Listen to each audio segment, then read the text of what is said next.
Israel और Hezbollah के दरमियान झड़पें हुई। हिजबुल्लाह ने इसराइली शहर हीफा पर रॉकेट दाग दिए, जिसमें 10 अफराद जख्मी हुए। इसराइली फ़िज़ाई दिफाई निज़ाम हीफा पर रॉकेट हमले होने में नाकाम रहा। हिजबुल्लाह के मुताबिक हीफा और तबरास में इसराइली अड्डे को निशाना बनाया गया।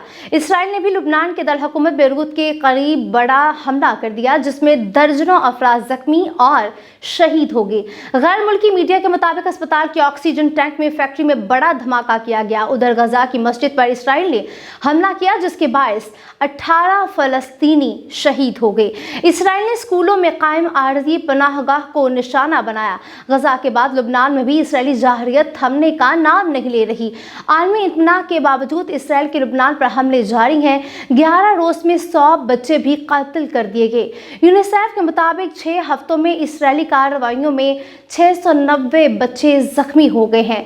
4 लाख से ज्यादा बच्चे बेघर हो गए हैं। यूनिसेफ ने बच्चों के तहफ़्फ़ुज़ के लिए फौरी जंग बंदी का मुतालबा कर दिया। गजा पर इसराइली जाहरियत को 1 साल मुकम्मल हो गया है। खून की होली, इसराइली मज़ालिम और सफाकियत का सिलसिला बददस्तूर जारी है।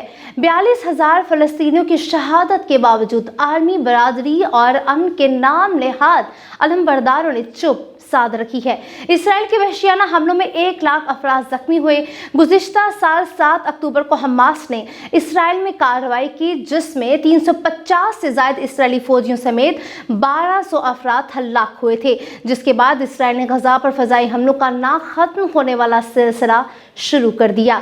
रवां साल जुलाई में गजा में रज़ाकाराना खिदमत सरअंजाम देने वाली अमरीकी डॉक्टर्स ने टीम अमरीकी सदर जो बाइडेन को खत लिखा। टीम ने इंकशाफ किया कि शहीद होने वाले अफराद की तादाद 92,000 से जायद है। गुज़िश्ता दिनों इसराइल ने लुबनान की मज़ाहमती तहरीक हिज़बुल्लाह के सरबराह हसन नसरुल्लाह को शहीद किया, जिसके जवाब में ईरान ने इसराइल पर 100 से ज़ायद बैलिस्टिक मिसाइल दागे। इससे पहले इसराइल ने ईरान में हमला करके हमास के सरबराह इस्माइल हनिया को भी शहीद कर दिया था।